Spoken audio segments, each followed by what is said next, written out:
Let's see.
Please leave your message for.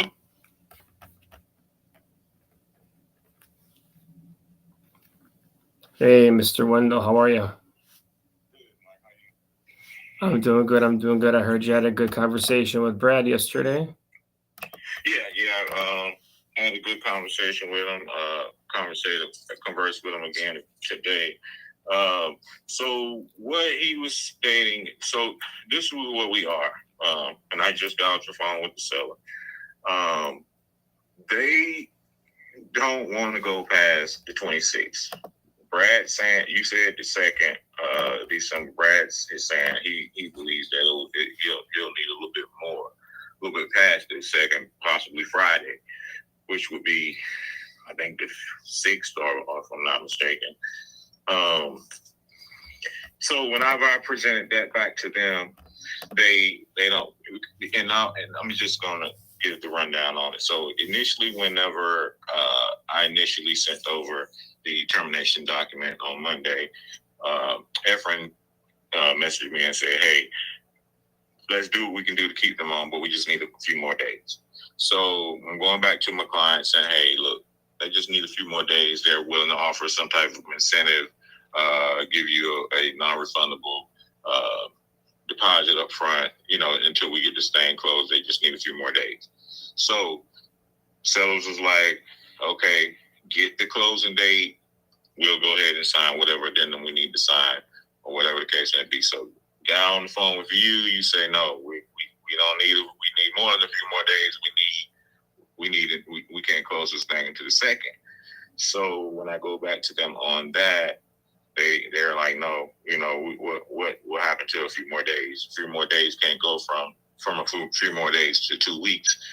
So like I said again, they just feel like they've been jerked around. I mean, I'm spending hours on hours on the phone with this guy, just trying to keep him enticed about it. So what Brad mentioned last night was, "Hey, look, what if we can offer them more money, on the front end, on their, reduce their carry back, and let's see if that'll work." So Brad said he was going to speak to you about it. So I spoke to them about it this morning. I said, "Well, hey, I spoke to their lender last night.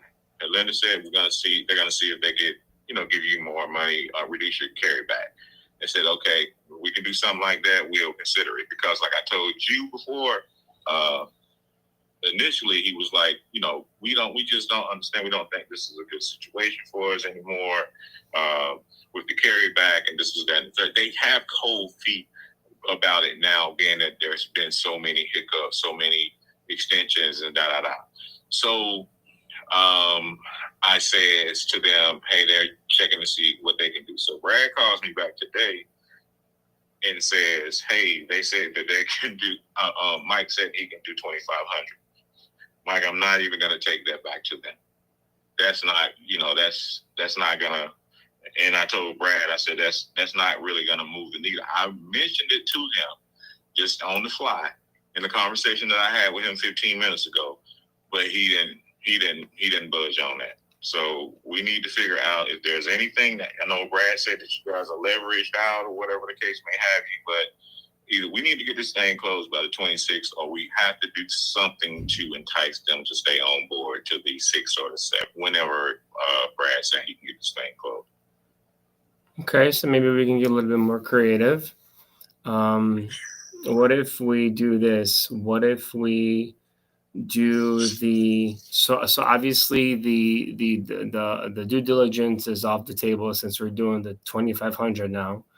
So if we're doing the 2,500, what if they give us enough time to stabilize the property?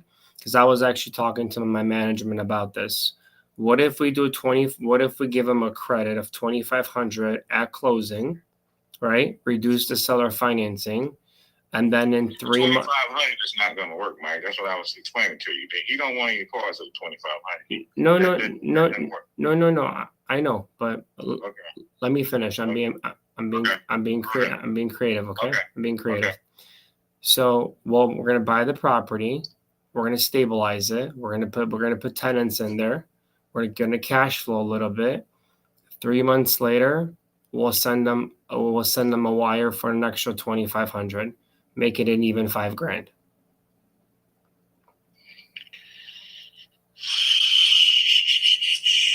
And I talked to management about this, and they said that's fine, but we're not going to go anything over that because that's $5,000 that we're just literally asking for another week, and this is due to the Thanksgiving holidays. And you talked to Brad, and he probably explained to you how hectic it is with the title companies and everything else. And I understand where the sellers are at. So this is why I'm trying to make it work for both parties. So I talked to management. I got the approval, $2,500 credit at closing. And then 3 months later, we're going to have a separate agreement. 3 months later, on the exact day that we close, they're going to get a wire sent to their personal checking account for an additional $2,500, making it $5,000. I'll call them and I'll call you back, but I can tell you that that's not going to work. So I'll 5,000 for a week? For a week of it, so work. Mike, it's not going to work. I mean, I will call them and I will present it because I'm their realtor and I have to. But what I'm saying to you is that, Michael, if we're looking at, we signed the deal you're saying a week, but we signed the deal on September 21st. We are now we're approaching December. We can't. I mean, that's just, you're saying a week, but what they're looking at is that when they first signed the deal, this deal was supposed to close within 30 days. Correct. Now we are looking at possibly going into close to 90 days before they close this deal. And not to mention, the deal initially was for $418,000. The deal has since been reduced to $351,000. That is another part. And I understand the house appraised for what the house appraised for. Right. But on the flip side of it, you have to look at it from a seller standpoint. Now, it may not be, you don't have to, but I'm just trying to explain it to you from their point of view. So now they agreed to the 351, right? Mm-hmm. And so now we say, when they agreed to the 351, we were told, okay, the appraisal's done. We should be able to go ahead and get this thing closed within the next couple of weeks. Mm-hmm. That was a month ago. So now we are sitting a month later, and now we're saying, hey, we need 2 more weeks. For all they know, 2 more weeks can turn into another month. Well, so that's the reason why. Yeah. Let me finish. Yeah, sorry, go ahead. So that's the reason why they are at the point where they just saying, look, let's just go ahead and be done with it, because they just feel like they're going to, and not to mention, they are going to still be depending on you guys to deliver the holdback within, 2 to 6 years, 7 years, however long it takes. And, there's a level of trust that has to be that's involved with that whole situation, and they're all just contracts. So the way that they're looking at it, like, okay, we had to sign an extension here, we had to sign an extension here. What's gonna happen when it's time for our holdback to come back? Right. Or are we gonna just have to keep going? So what I'm saying to you is that in order for you to hold these people on into this deal, you have to do at least $10,000, Michael. It's just that plain and simple. You have to do at least $10,000, and I'm not talking about in 3 months. It needs to be put on the table for them whenever this thing closes, and we can go ahead and move on and get this deal done. I have done everything that I know how to keep them involved in this deal. They are at the point now where they feel like I'm part of your guys' regime. So I need, what I'm saying to you is that I can go back to them and I can present this $5,000, but I'm telling you right now, these people, they have the money to pay themselves out of foreclosure at this point. Yeah. And so they don't, the leverage on that side is gone.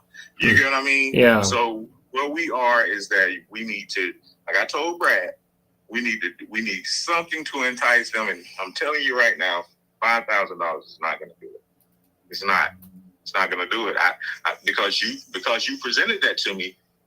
My duties as a realtor is that I have to go back to them and present that. But I'm going to say to you, just being completely transparent, that's not going to work. And I think that's going to go ahead and close the door on this deal. I hear you. Okay, so you had a conversation with Brad, right?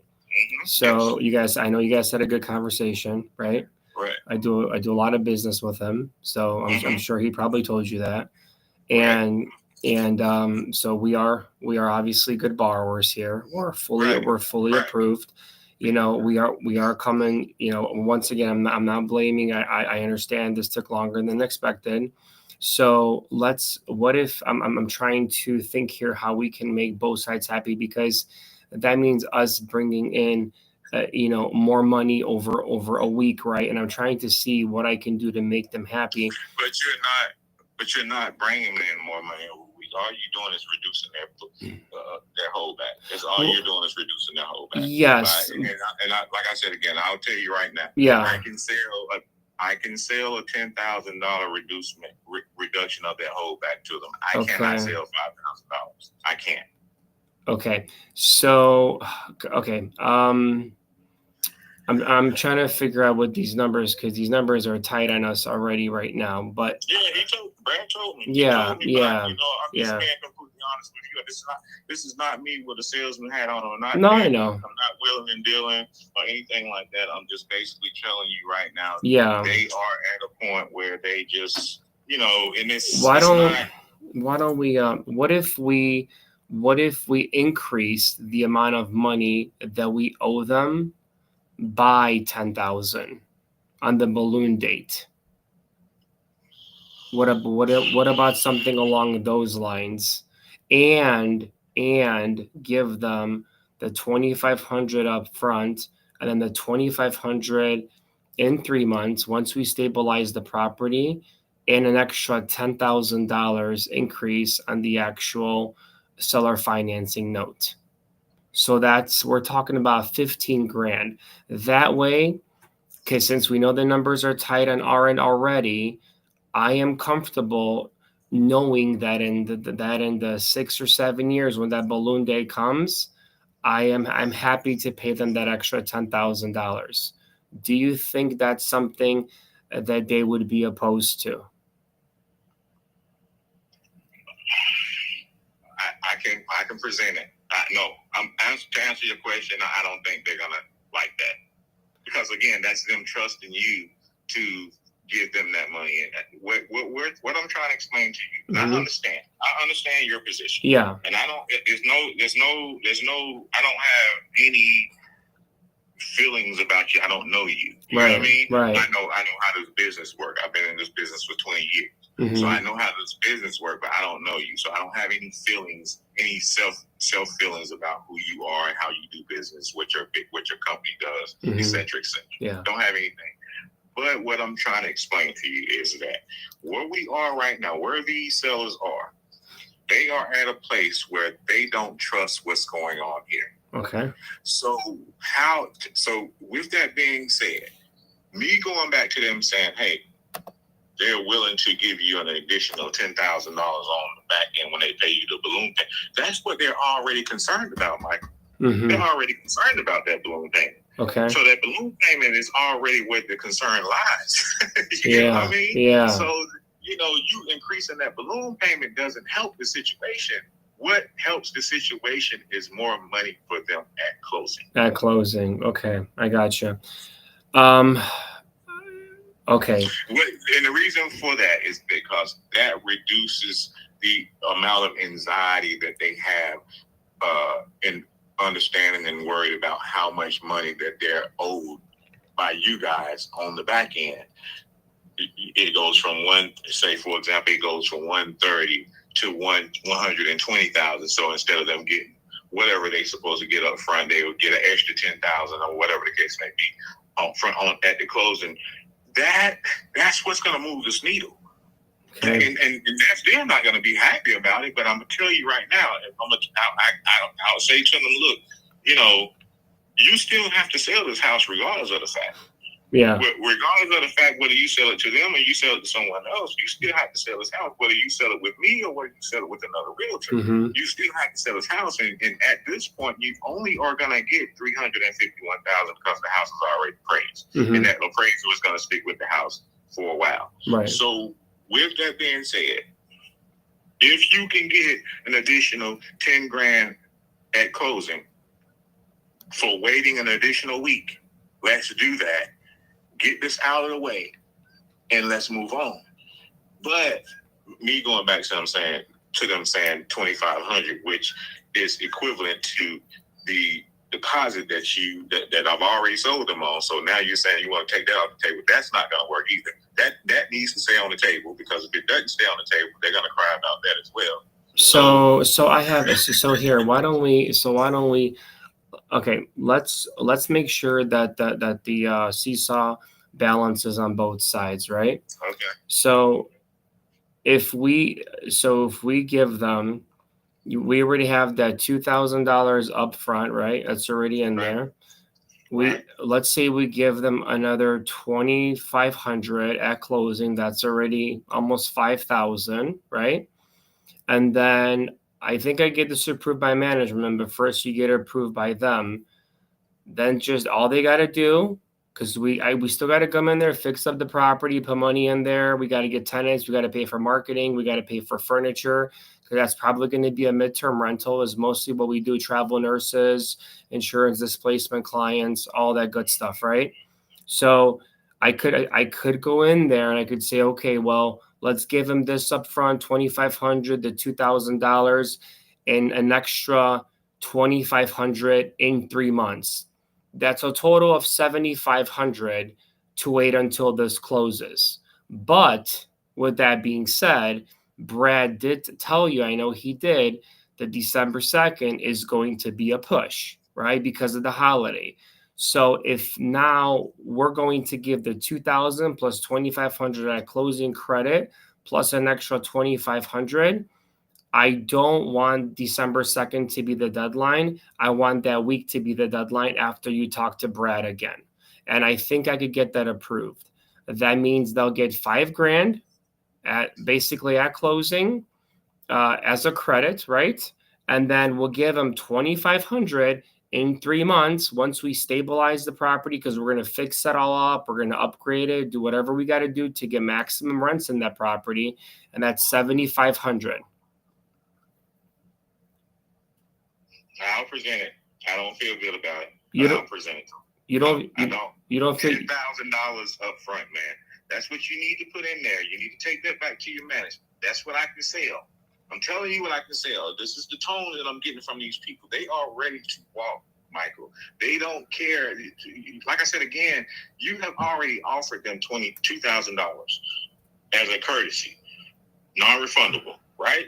So now we're saying that we need another week outside of what we already agreed to for this thing to close. Not only another week, but we need almost another 10 days, right? So Yes, because of the Thanksgiving weekend, I don't feel good about December 2nd, especially if I'm gonna if right, we're gonna yeah, put up yeah. if I'm gonna put up Mike has the already explained that to me. yeah, He yeah. explained that to me. He said that it will have to be for him. For him, he would feel comfortable. The only way he would feel comfortable with it if it was a closing scheduled for that Friday, which I don't know what that date is, but that's what he was stating. So what I'm saying to you is that that's what I have to go back to them with, right? That I can't go back to them with the second, because if I go back to them with the second, I'm setting everybody up for failure. So I'm not going to go back to them with the second. I'm going back to them with, hey, we'll be closing this thing on 3rd, 4th, 5th. The 5th. The 6th is a Saturday, so okay, it'll be the 5th. So the 5th. This thing will be closing on the 5th. Right. So with that being stated, now he's going to say, okay, Wendell, what reason do we have to stay put on this thing? We're going into the holiday, coming out of the holiday, and then gonna wait another week outside of the holiday in order for this thing to close. And that's not even a guarantee. So what I'm saying to you is that what we need in black and white is for a documentation to say, hey, at closing, you're gonna get an additional 10 grand taken off of your holdback. You're gonna take 10 grand off of your holdback. If you don't want to give them the 2 grand up front, I can try to sell that, but I think that 2 grand up front needs to stay in there, because I think that they have, I'm not going to say I think, I know they have incurred moving expenses at this point that they were expecting to get those moving expenses back from the proceeds of the sale of this house, which is not happening now. So they are down moving expenses at this point. That's another part of it. They are almost completely moved out the house at this point. What's their mortgage balance? I think it was 20.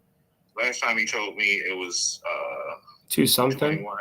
Yeah, it was 2,100 last time he told me, but that's been about a month ago. So no, their mortgage balance. What do they owe the bank? Oh, they owe the bank $48,000. Oh, okay. All right. So they owe the bank $48,000. Okay. All right. So, because I'm just trying to figure out, because we want to make this. What if I'm just trying to think outside here, because I want to incorporate this somehow into monthly payments, right? So we can have time to stabilize the property as a company. So if I agree to $1,000, right?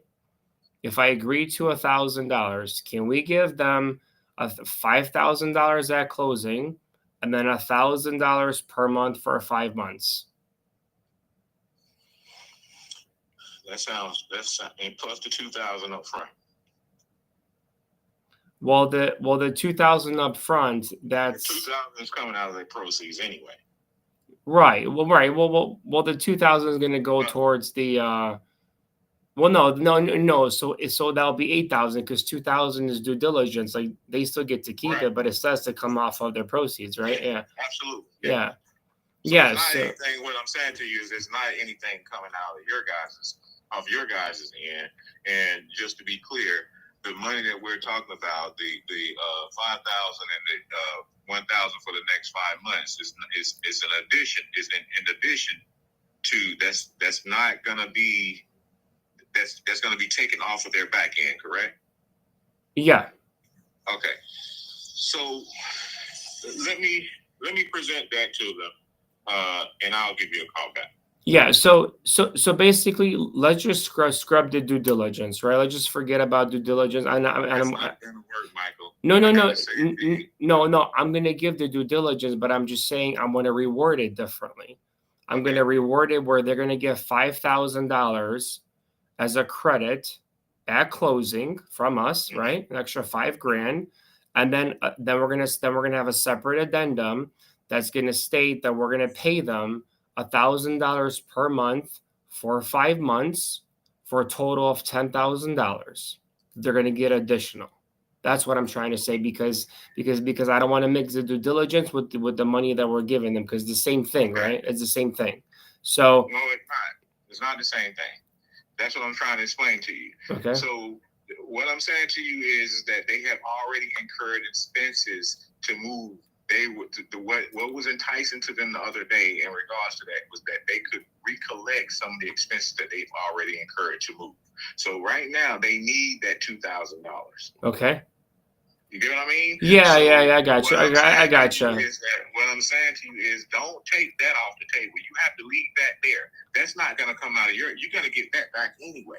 Okay, that's fine. I mean? Yeah. You're okay. going to get that back anyway. So what I'm saying to you is that the same thing that you just said, the additional $5,000 at closing, the $1,000 per month payment for the next 5 months, and then once they sign the addendum, you send them the $2,000, which is going to be a due diligence, which comes out of their proceeds at closing anyway. So basically, you can look at it like instead of you giving them $5,000, you're going to give them $3,000. God, yeah, I got you.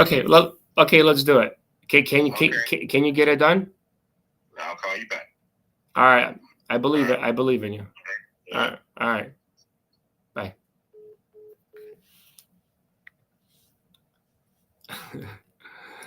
And that, my friends, is how you negotiate. Sometimes you have to give a little more. This is a beautiful property that we're buying. It's in Charlotte, North Carolina. It's a Morby method. We're getting really good terms on it. I wouldn't lose it over 10 grand. Now notice how creative I got with this deal. Notice how I transitioned from, okay, again, instead of giving 10,000 up front, I'm going to spread it over time so I can stabilize the property and get payments. That is the beauty of Sub 2. That is the beauty of creative finance. As always, stay creative, my friends. My name is Creative Mike. Take care.